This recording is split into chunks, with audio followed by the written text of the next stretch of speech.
the day before I died.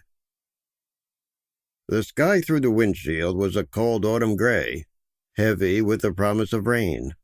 I stared unthinking up at it as Alexander Corgan, Korg to his friends, drummed an irritable staccato rhythm on the steering wheel and glared grim, icy blades at the stationary cars ahead of us, occasionally blessing those behind with the benefit of his scowl, probably just for variation. We'd been stuck in traffic for over an hour, our hearse just one more growling, immobile machine.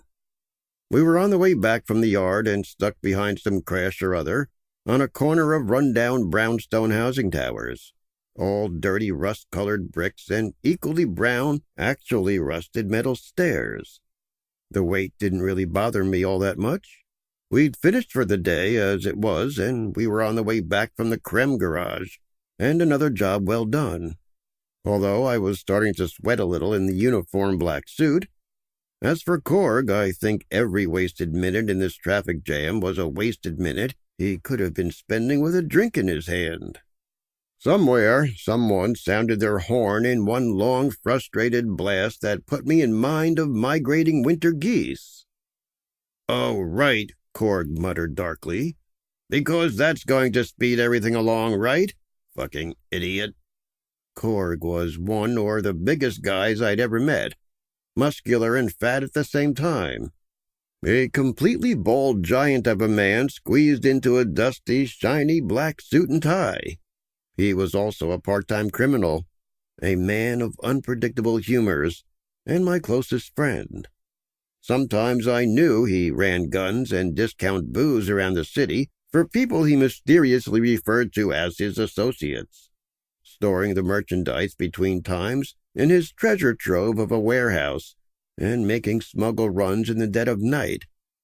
Glancing at him now, I knew that this current anger was more a way to pass the time than something born of any real vitriolic feeling. Idly, he opened the glove box and rummaged around in it, a sure sign of boredom, as Korg knew every inch of this car better than I knew my own apartment. He practically owned the hearse, treated it like his own, and refused to let anyone else at the parlor drive it.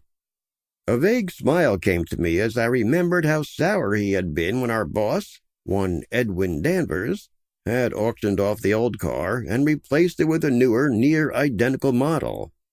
We were a small firm, working out of a quirky, slightly Gothic stone-fronted building wedged between an old-school barber's, complete with red and white pole, and a second-hand bookstore.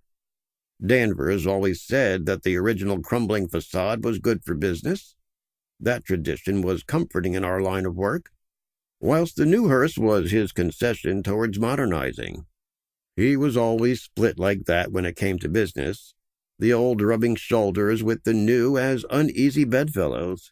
Still, Korg had quickly bonded with the replacement and found a place for it in his affections.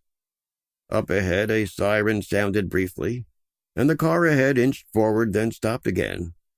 We waited in suspense for a moment, staring at the brake lights until they went out.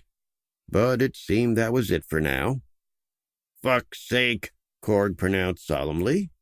"Seriously, John, can you believe this shower?" I started slightly and realized I'd been daydreaming, halfway to dropping off. "A shower?" I asked as innocently as possible whilst stifling a yawn. He didn't buy it for a second, but jerked his huge head in my direction, then in the direction of the motionless traffic. "The world, John," he said seriously. "The goddamned world." I sighed, realizing that he was going to rant to kill time whether I liked it or not, and that I might as well play ball. "The world, eh?" I said. "Any reason in particular?" "You know, today." He broke his death-gaze concentration on the car ahead, long enough to throw me a faux, horrified look of confusion. "Are you not seeing what I'm seeing?" he demanded. Aghast, gesturing furiously at the stationary traffic. "It's a simple matter of respect, John, you know." "Respect?" "Right, respect. Don't make me spell it for you. Like the song, I mean. We could have a body in here, yeah? These bastards could be holding up some poor soul's last rites, their final passage, their end of fucking days. No respect, you get me? Korg sure loved to right the wrongs of the world. I glanced back at the empty space behind our seats. Korg, man, hate to break it to you, but we don't got a body in here. In actual fact, we'd spent the last half hour previous to getting stuck in this unmoving line of traffic getting coffee, and it was Korg who viewed it as more or less his company car, who had insisted we stop off on the way back with a hearse. He was about to protest, but I overruled him. And I know you said might, but if we did, we could have a trail of mourners a mile long behind us.